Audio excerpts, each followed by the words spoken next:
The next episode of The Commercial Break starts now.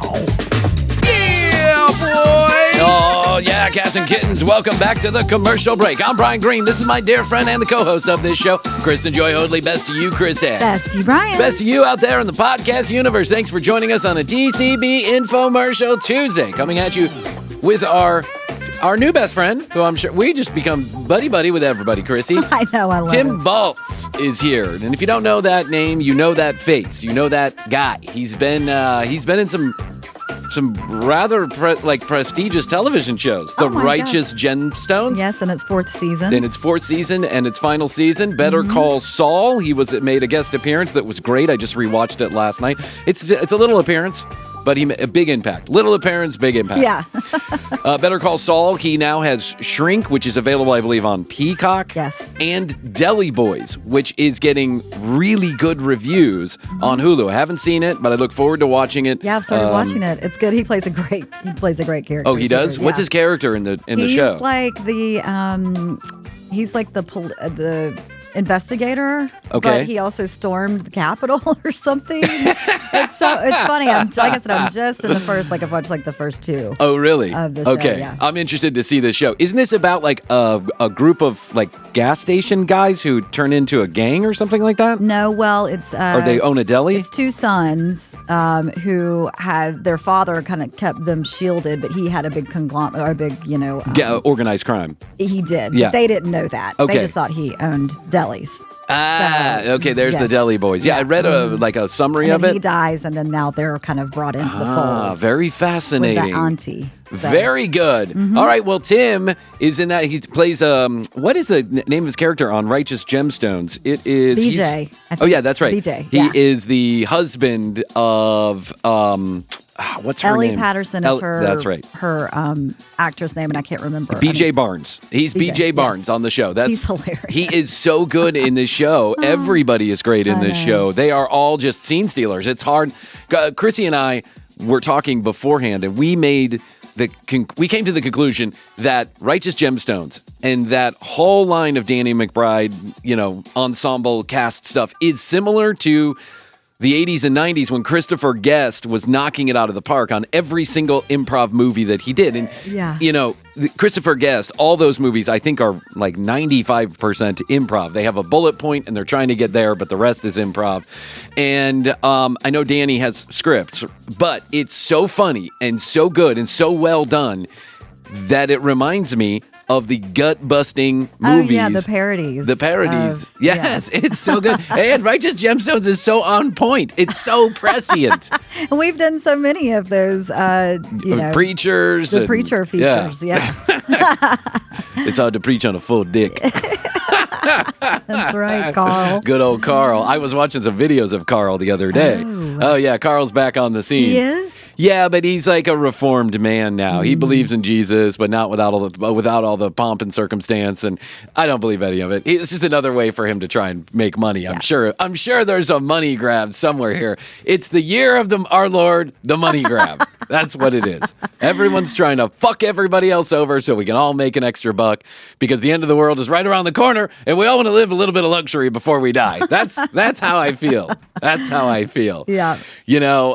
So anyway, so Tim's here. He's also from Joliet, Illinois, which is near Chicago, and that very close to my hometown. So I feel like we're already friends in some way. Chicago is this weird place. There's a line in West Wing where the president is talking to his chief of staff and he says something about Chicago. And the chief of staff goes, the president goes, Chicago is one of those weird places that everybody who has ever been there is from Chicago and they love Chicago, but they don't live there currently. Right.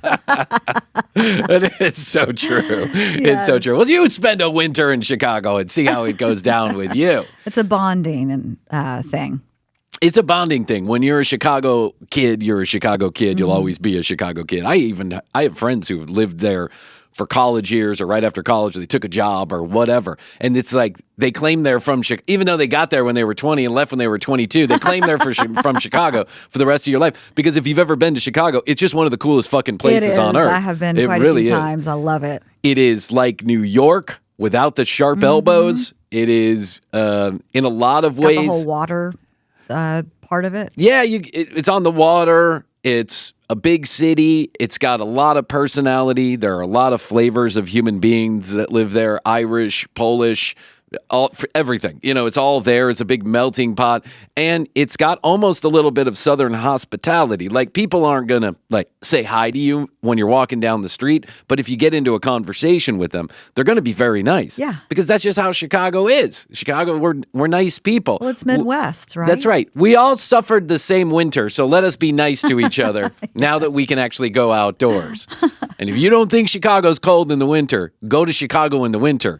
It's fucking cold, man. It's fucking cold. Anyway, so Tim from Chicago, then he moved to L.A., and he's what else has he done? He's been in so many episodes of comedy Bang Bang, which is he's got. We talked about Shrink. Yeah. He's been in. He wrote, produced, and I think directed some of the episodes of Shrink.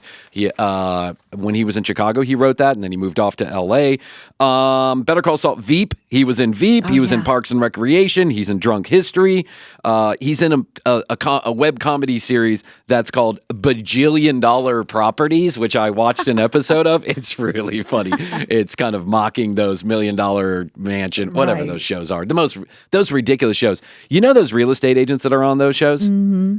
They are like certified millionaire. Those people are celebrities, number one. Number two, they're certified millionaires. Number three, they get a lot of press coverage. Those people who are in those television shows, especially that one that's on Bravo. The $1 Million Listing. Yeah, the $1 Million Listing. They're like certified celebrities in their own now. I would guess so. Yeah, and that's it.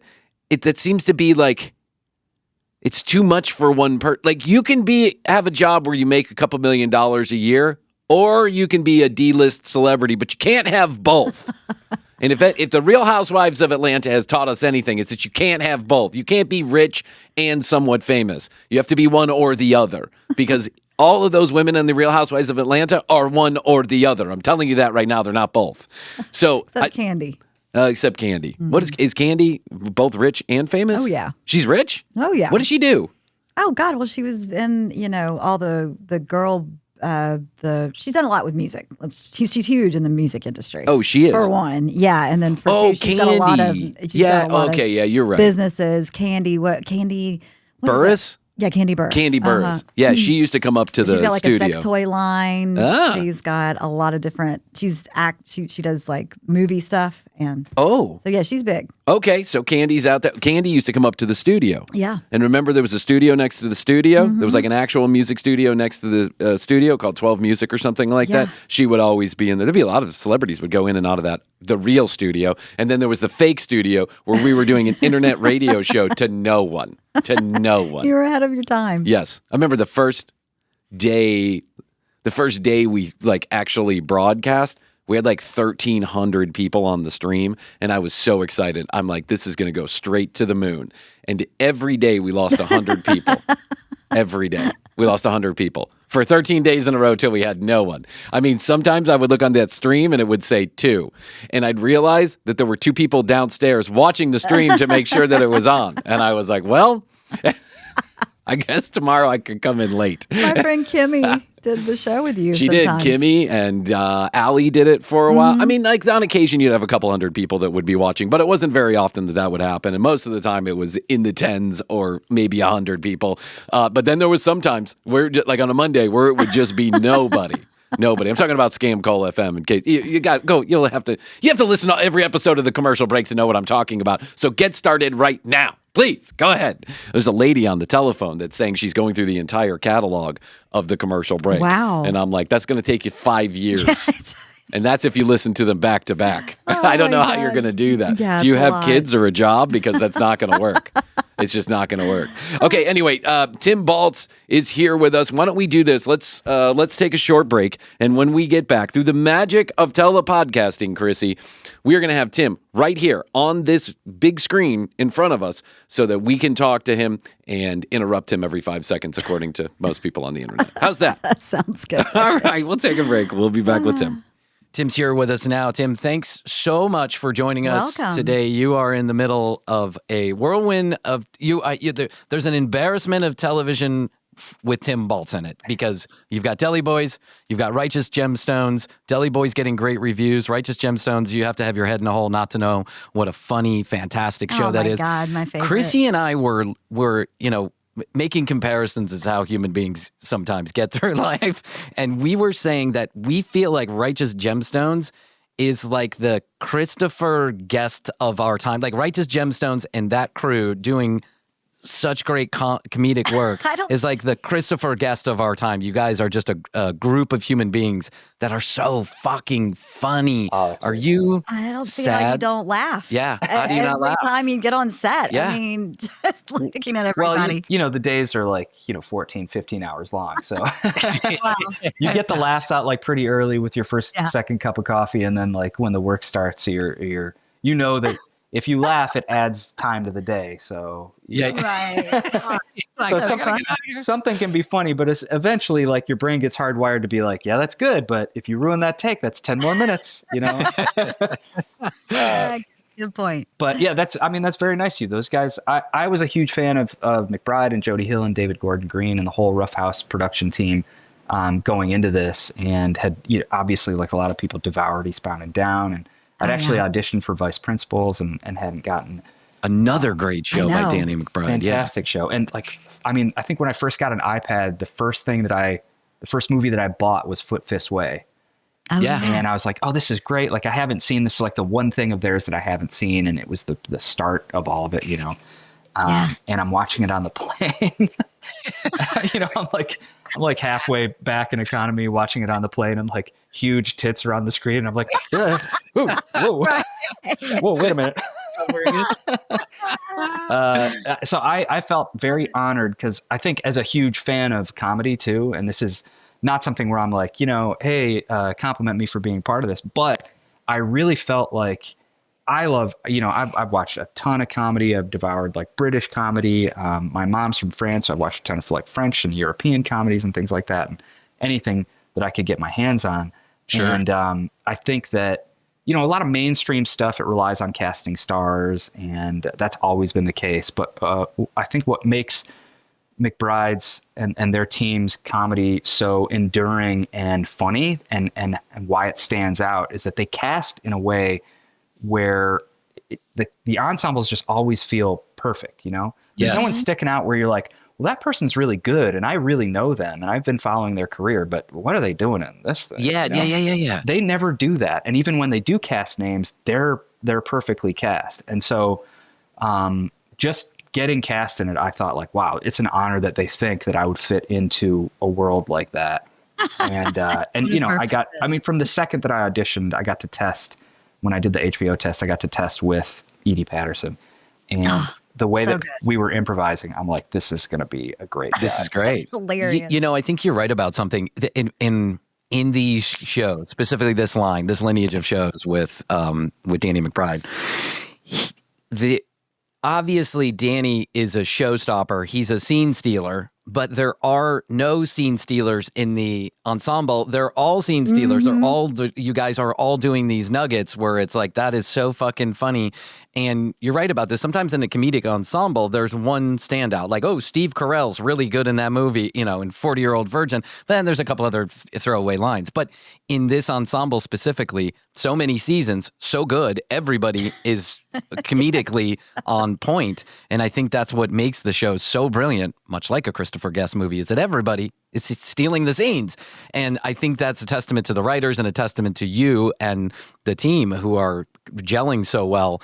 And I don't know how I know that it'll get an extra 10 minutes on your thing, but I don't know how you don't just giggle your way through it. There are a lot of days where we do. I'm not going to lie.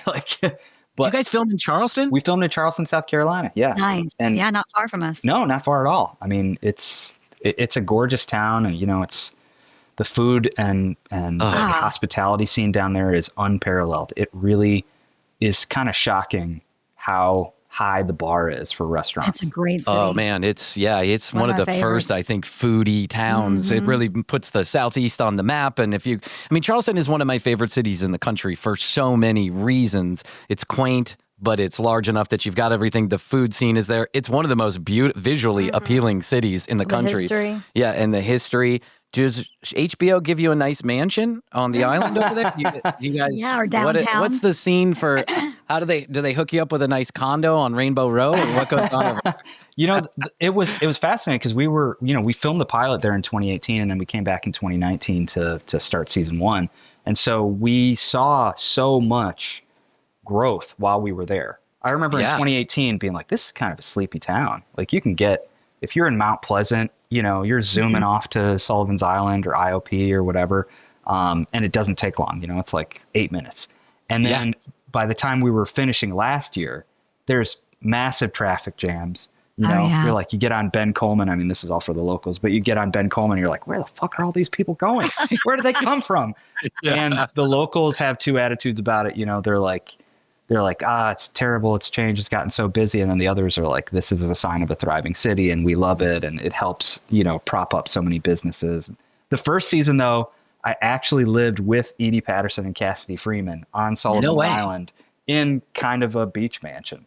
How fun. And it was like summer camp the whole season. Yeah. We were riding our bikes to dinner. I mean, it was really like the type of experience. Like I'm on location right now in Wilmington. I'm in an Airbnb, and no offense to this Airbnb, but it ain't what we were used to in Charleston. yeah. It's not the same vibe. Wilmington and Charleston, not the same vibe. Wilmington, beautiful in its own way. Yeah, I love it. But I love that idea. I love the idea that you're like at Sullivan's Island filming what will become one of the best comedy television series of generation. That's just that. And I think probably I got to imagine, and we have so many comedians on this show, and obviously you're a comedic actor, but we don't talk to many actors like proper, right? People who are doing these big shows. That must lend to the vibe on set when it feels like we're in a nice place, we're having fun, we're riding our bikes to work, we're going out to dinner with each other. There must be something magical that's happening on and off set, and that must lend to what you see on the screen, that vibe, I would imagine. Yeah, absolutely. There was synergy from day one, too. From the first time we did the table read, you're looking around, and it was like a rogues gallery, You're like, John Goodman's here, and like Adam Devine's here, and Edie's here, and Cassidy has been working since she was like 19, and Skylar Gizondo's been working since he was like 7. It was really Greg Allen Martin. I mean, he was on Baywatch. Like that's true. Yes. And the amount of like small world connections that we had between us, it fit really quickly. And I think that was another interesting thing because, Eastbound was really centered around Danny's character, and then Vice Principals was a 2-hander with him and Walton Goggins. Yep. And then this all of a sudden is their take on an ensemble show. And they did kind of prove that they could move up. I don't know if you would call that an evolution, but it's just different style. And they took on that ensemble style, and they gave everyone, this was key, they gave everyone ownership over their parts. Yeah. And they trusted everyone. Like, I'm not going to come in and change everything, but if the syntax feels weird in my mouth, they're like, change it. Say it how you think the character would say it, Or if, we got the script, then do this take for you guys, say whatever you want on this one, or you can feel free to go off page or whatever. So we would always kind of find new things through that process. And also it just empowers you to own the character. And then you're seeing everyone else do it, and you think, okay, well, everybody really knows who they are. And the truth is, like, in most seasons of a show, you're halfway through and you're like, is it good? Are we doing it? Because you're figuring it out, especially in the first season. And that one was just razor sharp from the beginning. Everyone knew who they were, what their role was, and you had a sense that something special was happening from the pilot.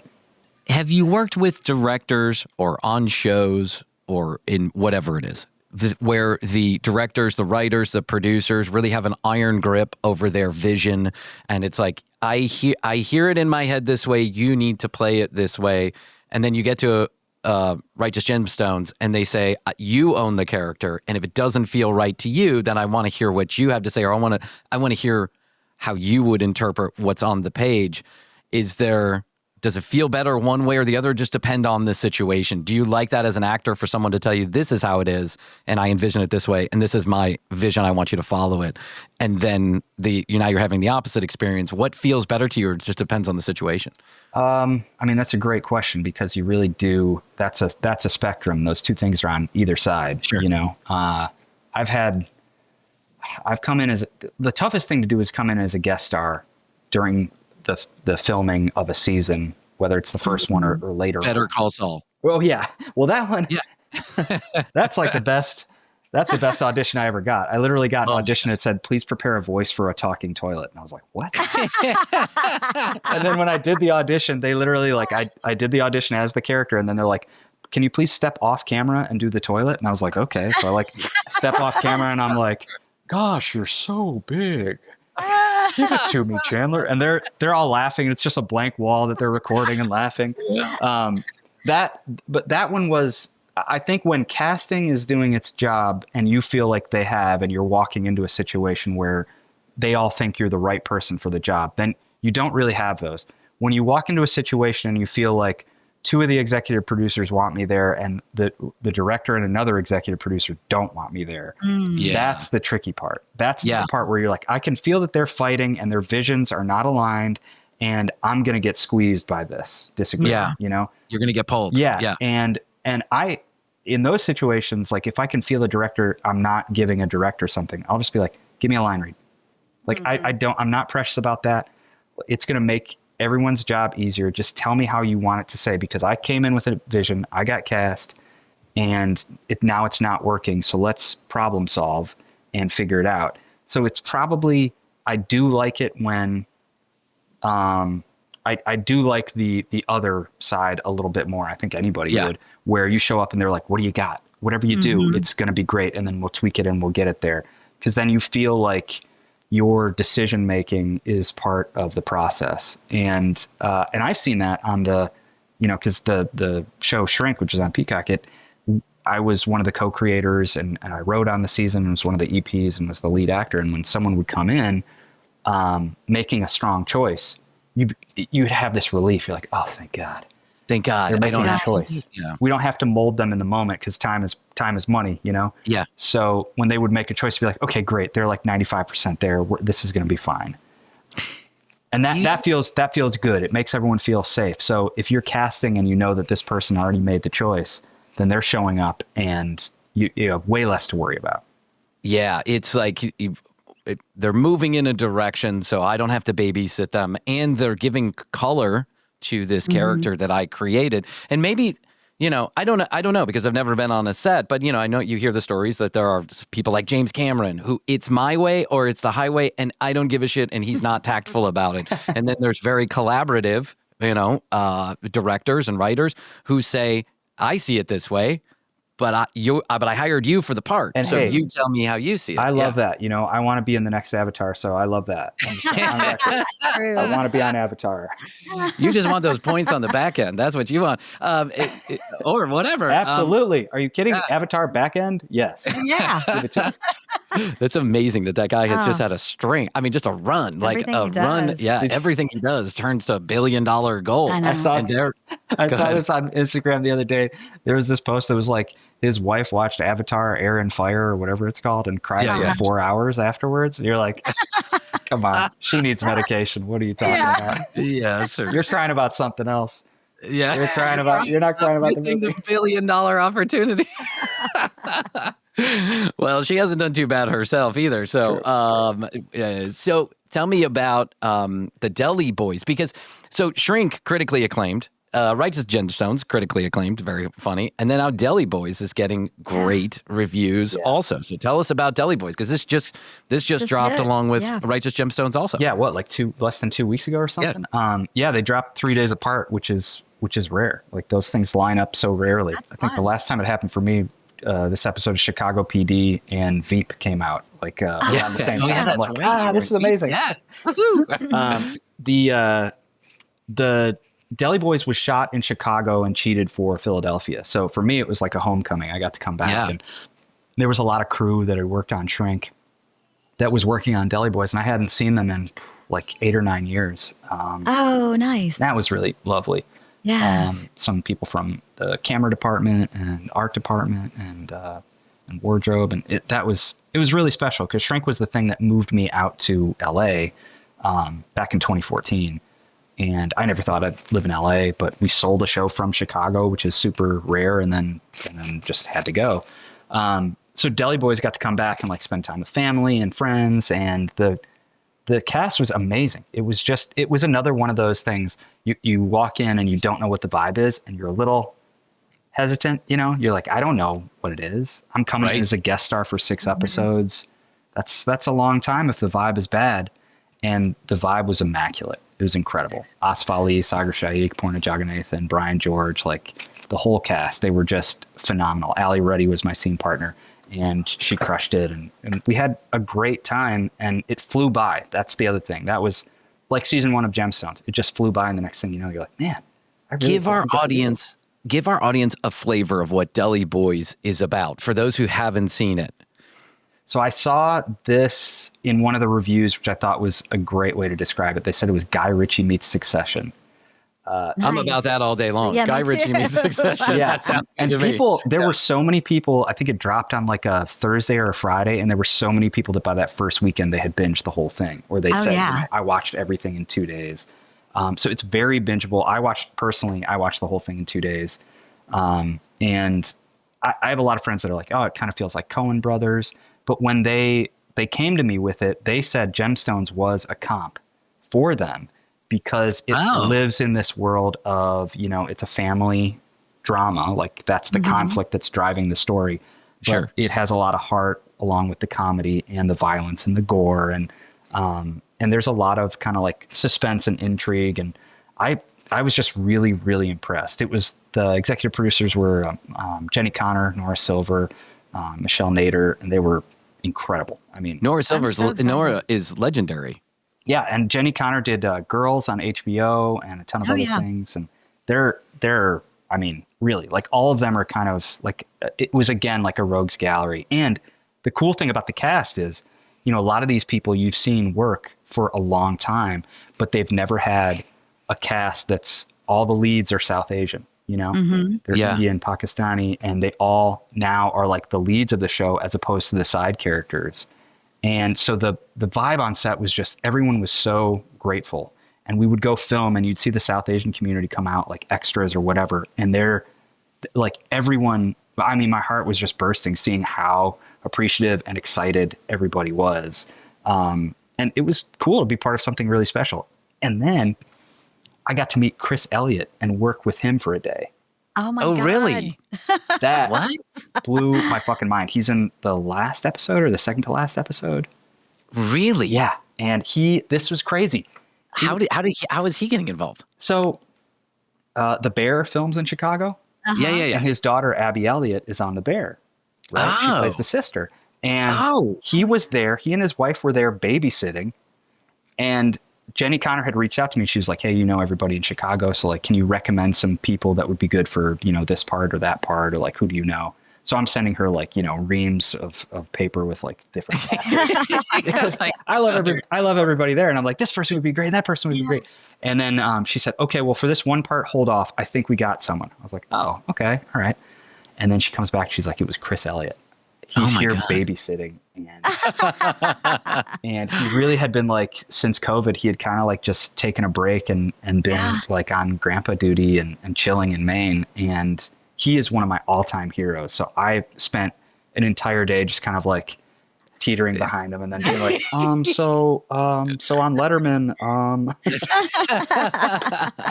He is brilliant. He's a genius, and you haven't seen much of him lately. And so that's crazy that he just pops out of the woodwork. Hey, I'm babysitting. Yeah. I don't mind coming in and doing a day worth of work. Yeah.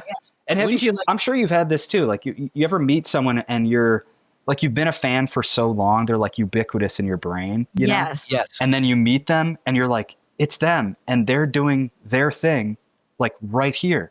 Right in front of me. Yes. He was doing like Chris Elliott stuff right in front of me. And we had a take. And I think Jenny Connor was directing that episode, and she's like, you guys say whatever you want. Like, you guys just go wild, okay? I trust that you'll get the scene. And then I like really kind of stuck to the script and came back and she's like, "You okay? You didn't really improvise." I was like, I'm just stunned. It's Chris Elliott. It's Chris Elliott. Sorry, I'll shake it off, but like I had one take where I'm just like, jaw on the floor. Ooh, I love that. We have those moments all the time here because, and you know, it can be a little bit surreal. You know, they say there's like an old saying that never meet your heroes, right? Because they may not be what you, they're never going to be what you see on TV or whatever. That's the character that they're playing, or that's the jokey part of them on stage. But so many times I've found that when the person is sitting in front of us and we're kind of, you know, fanboying or fangirling, or we're really, we really like their work, that they end up being so much cooler than we ever thought they would be. Nice. And, you know, we've met so many of our heroes already here, but 90% of the time, I have to say, I find myself engaged in just like a normal man's conversation, normal person's conversation with them. And I'm like, wow, they really are cool on the outside of their character or outside of whatever they're doing on stage. I want to talk to you about Shrink a little bit, because this show, critically acclaimed. How did you come up with the idea? And it's streaming on Peacock right now. Is that right? It just came out on Peacock, right? Yeah. I think it was. I mean, it bounced around. It was on Hulu for a little while. It was on the NBC app. It was originally on CISO. But we originally made it, a friend and I, as an improvised web series in like 2011. And then there was this thing that used to happen called the New York Television Festival. This is right when like kind of indie TV is exploding, you know, end of the 2000s, early 2010s. The kind of tech behind, you know, the production of stuff had been so democratized that you could get the gear together and you could film your own stuff, and it could look pretty good, you know? And I didn't really have any experience in that. And the co-creator, Ted, he had a friend who had gone through medical school, and then he hadn't matched with a university hospital. So like when you graduate medical school, you have to match with a university hospital, and that's where you go do your residency. Yeah. And he didn't. So he was $500,000 in debt, and he was living in his parents' basement. And so the genesis of the show is that a character like that is he decides to defer his student loans by starting to do clinical therapy. But for clinical therapy, you have to register 2,000 hours of free therapy. Like you have to administer those sessions. 2,000 hours. 2,000 hours, and then you can start getting paid. But while you're doing that, you defer the $500,000 in debt. So this character, that happens to him, and his basically like, you know, his parents co-signed on his loans, so they need it to happen. And he's doing these sessions out of his parents' garage. Yeah. And he finds a therapist to supervise his hours, and it's the story of like him kind of trying to get better, and he's doing all these unconventional things, and he's trying to do therapy outside of the garage, which is with his patients, which is unethical, you know.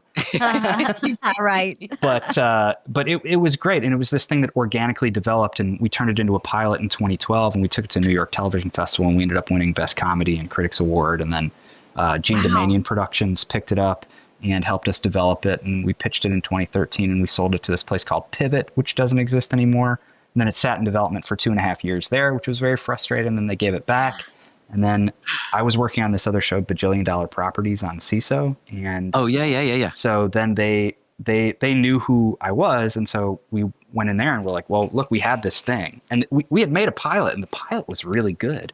And so it was this calling card that kept kind of like, people would pass it around in these indie circles. And because we were like a Vimeo staff pick. I mean, it picked up like all the awards that you could on that little circuit. Yeah. Sure. And we sold it to them. And then the next thing we knew, we were writing it. We wrote 8-episode season and came out to Chicago. We filmed it, and then it came out. And then like 2 months after it came out, we found out that all of CISO was going away. So we're like, what the? And they had just ordered a season 2. That was the tough part. Oh my God. Yeah. But that also is like, that was kind of like the canary in the coal mine, so to speak, of the streaming age, you know? Yes. That now people are seeing that happen all the time. You'll see an entire series just get disappeared, even though it was a fan favorite. You'll see entire movies never get released, even though they're, you know, $50 million for some tax write-off. And you don't own the licensing. So right now we're just thrilled that it's on Peacock and people can see it. And it was, I mean, people were like, you know, when it was orphaned, when it wasn't on any platforms, people would reach out and be like, hey, just so you know, like people pirated it and it's over here now. Yeah. Wow, that must be an amazing feeling and an amazingly frustrating feeling, right? It's like, wow, I know I have a good product and it just can't find a home that will run with it in the way that it needs to be run with. And Krissy and I have talked about this all the time. We've talked about this just with so many people who have come on the show. I have this feeling, I know this is kind of contrarian, but my feeling is that in some ways the streamers and OTT broke something that necessarily didn't need to be broken, right? And that some of these television shows that are fantastic, fan favorites, no doubt you can't find them, or 3 and done or 3 and out, because the streamers, that's not where the new subscribers lie. They don't lie in season number 4. They lie in the brand new season of the brand new television show that gets all the PR and that brings people in the door. Yeah. By season number 4, it's an established audience that's already here paying us a subscriber's fee. Why are we going to spend money on it? And that's terrible for us as the viewers. And sometimes, I forgot who was saying this to us, but somebody who was just here said, sometimes I feel like the networks or the television show or the writers and producers owe it to people to wrap up some of these storylines, and they never get a chance to do that. They just go away. Yeah. I mean, that's disruption, right? Disruption is just the shell game, and they sold it to us as if it was this thing that was going to improve upon a product, and it didn't. It actually made the product, the access to the product, worse, right? Yes. And what's funny is that the success of a lot of these streaming platforms is like the bedrock of a lot of these things are, where can I find the long-running show that I want as a comfort watch? Where is Cheers streaming? Where is Seinfeld streaming? Where is Friends streaming? Where's Parks and Rec streaming, right? Where's Abbott Elementary streaming? Like, these are the things that we keep coming back to as foundational, which previous networks used to have in syndication. And now they're just moving it around, trying to keep everyone from subscribing over here, or keep everyone subscribing here, and then like canceling this one, but then resubscribing because of other stuff. So it's built in this way that forces you to kind of spend way more than you did when you had a cable package and a few simple add-ons. That's what we're saying. It's the same. And the future is most likely a bundling of a few different services together. Services. Conglomerates that are going to come together. And then instead of buying one cable package, you'll have to buy 3, because it'll be Disney, ESPN, blah, blah, blah. It'll be NBC Universal and Warner or something like that.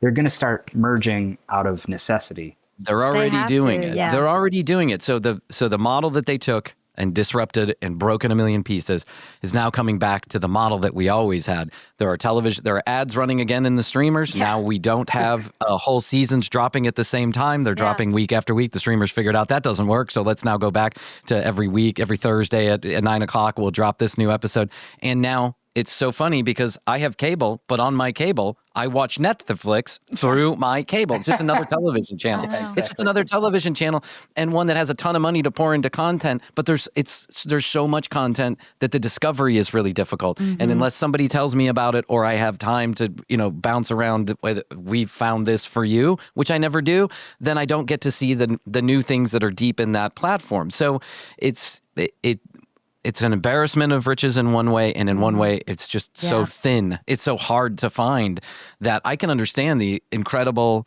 frustration when you have such a great television show like Shrink, and you're like, oh my gosh, this could be 4, 5, 10 seasons long in syndication, and we could make such a great product over and over again, and then it just gets stuck bouncing around everywhere. That's where it must be kind of a blessing to be with a company or a studio like HBO, because it's, in the Righteous Gemstones is obviously a breakout hit for them, but that you're going to get the proper promotion and the proper platforming and the proper discovery, at least in that universe, that it's got a chance, right? It's got a chance to go the distance. Yeah, and after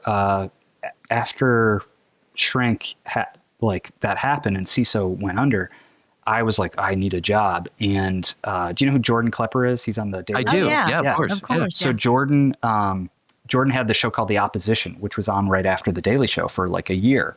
And, it was kind of like Colbert Report, but updated for like the InfoWars era, And he was like, he's looking for correspondence, and they reached out to me, and that's called field work, when the correspondents go out into the field and man on the street stuff. And and that's notoriously like really difficult.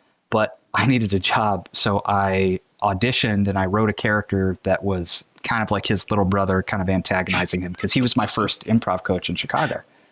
And I always Jordan Klepper was? Yeah, he was. And I always kind of had that rapport with him, where I'm like kind of annoying him and he's like, all right. And so I wrote that into the character and it worked.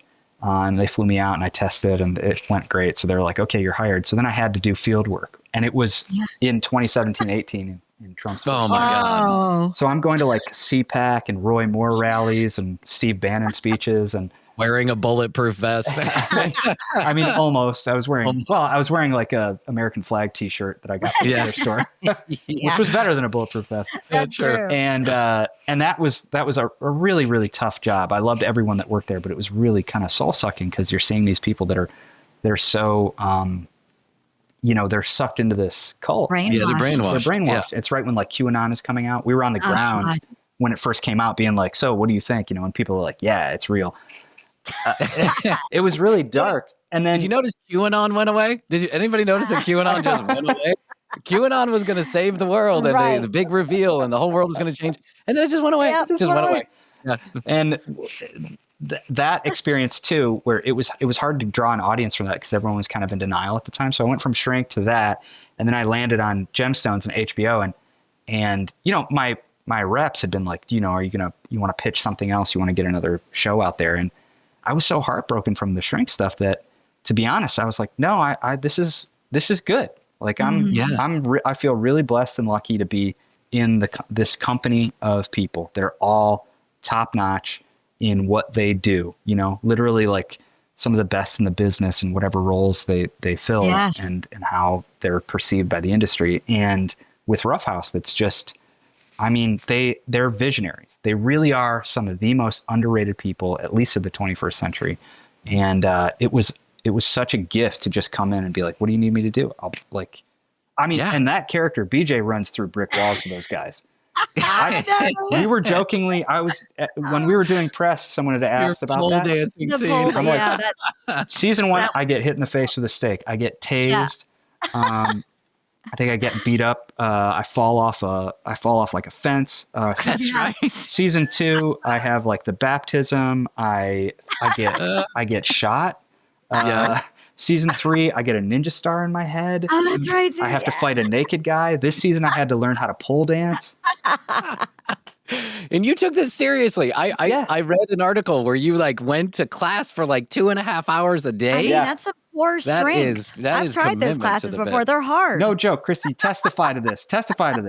Yes, they are so hard. Seriously. I don't doubt it. It takes a lot of strength. Yes. Core strength, arm strength, leg. I mean, all of it. I was really lucky that the person that they just coincidentally picked happened to be like, it was the closest pole studio to production headquarters. And they were like, oh, this one.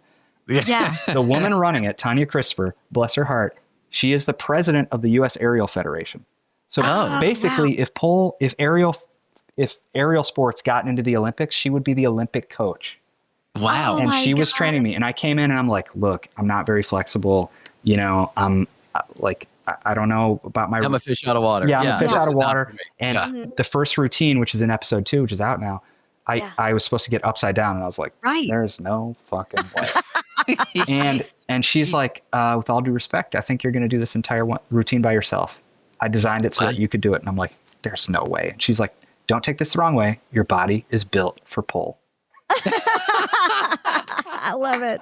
And she was right. By the 4th session, I got upside down. And by the 5th session, I did the entire routine. And we're there high-fiving each other, being like, wow, we finally did it.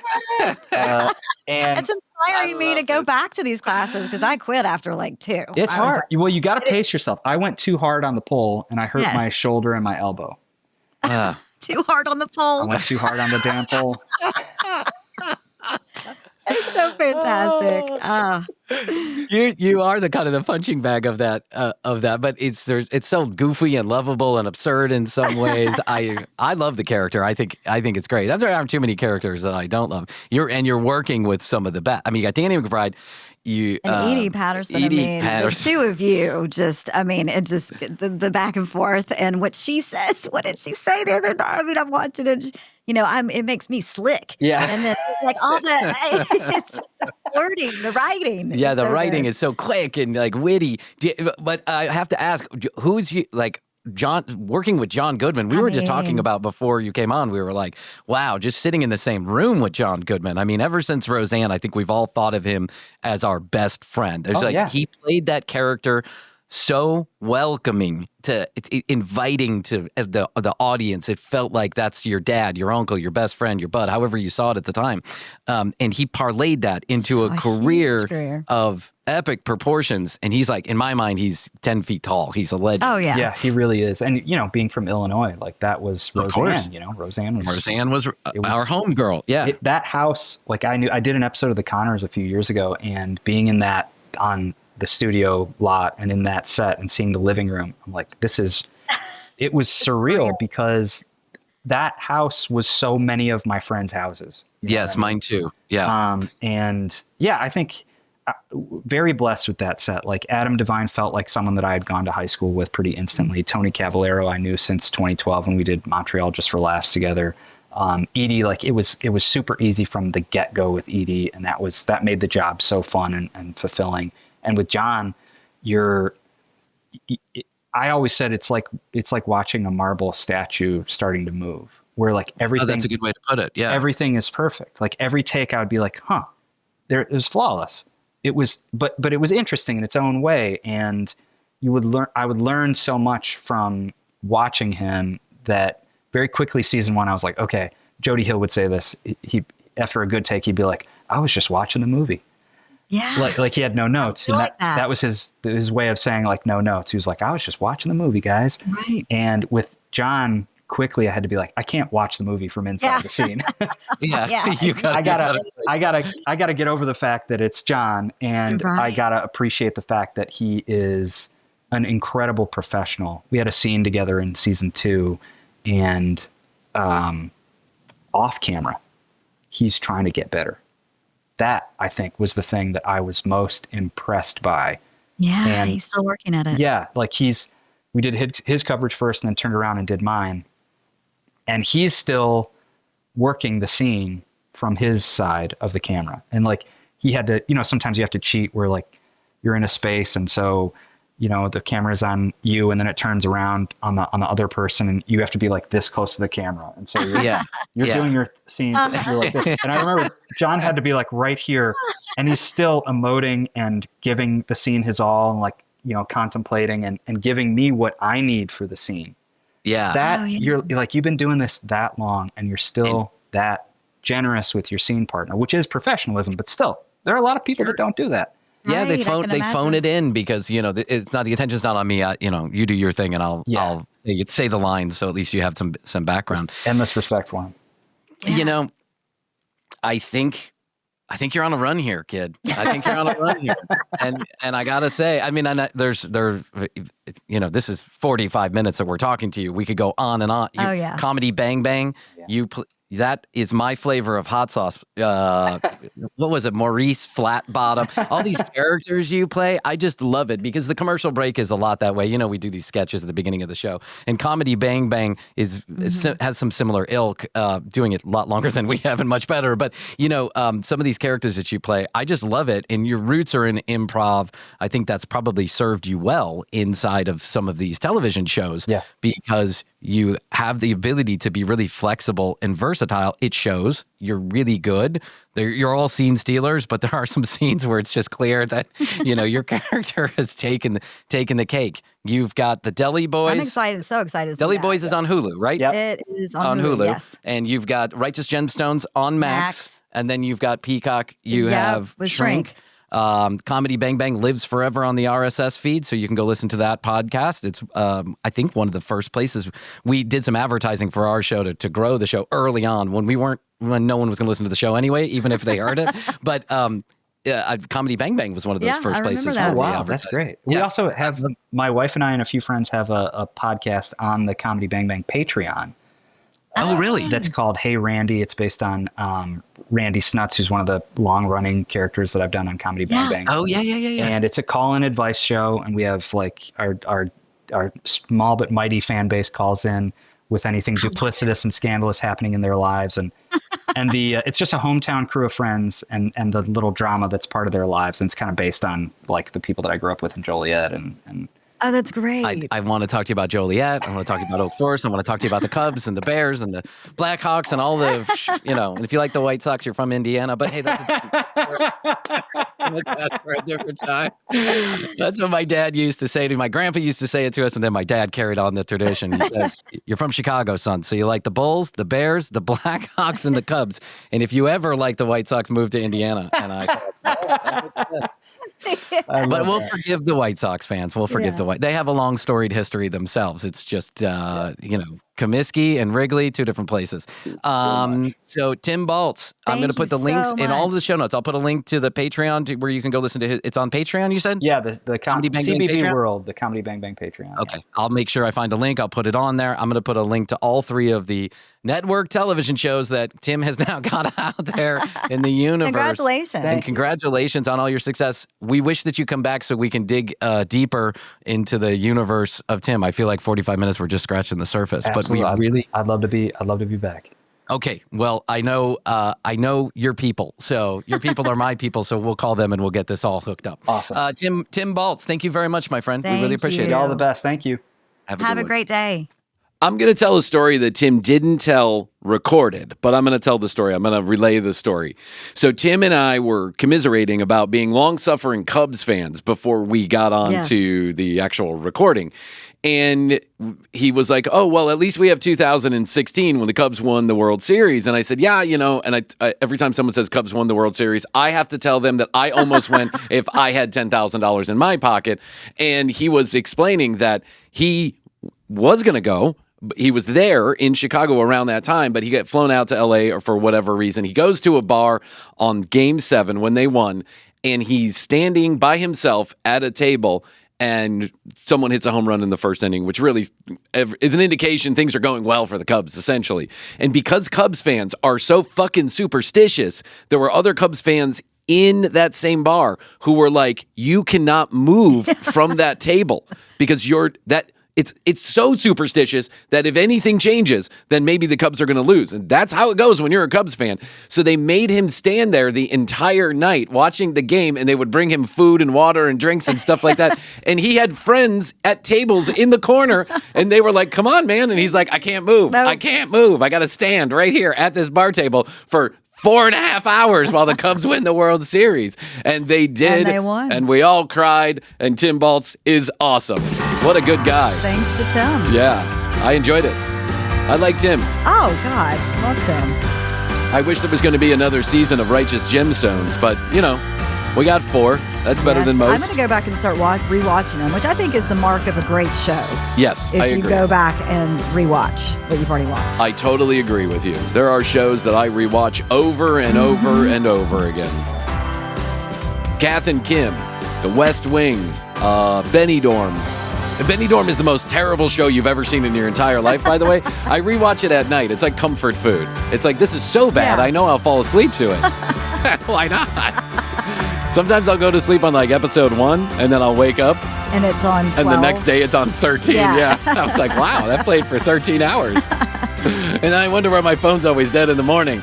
All right, Tim Baltz. I'm going to put all of the pertinent details, links to the Righteous Gemstones, links to his Hulu show, Deli Boys, and links to the Peacock, a critically acclaimed show, Shrink. Go watch it. Who knows? Maybe they'll raise that from the dead and give him another season or something that. Yeah, they should. And Comedy Bang Bang. He's got his own podcast, Behind the Paywall. I'll give you a link. Comedy Bang Bang is great, by the way.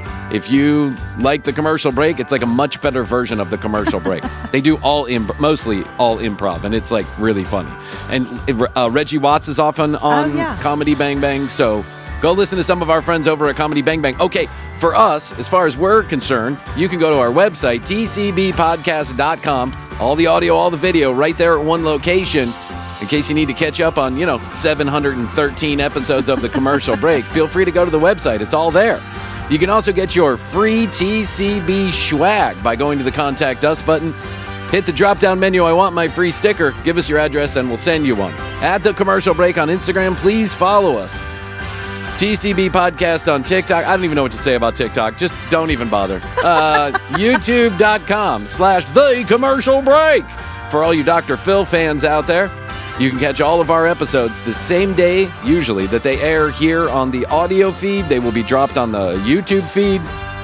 Also, 212-433-3TCB, 212-433-3822. Questions, comments, concerns, content ideas, leave us a voicemail. We might put you on the next show.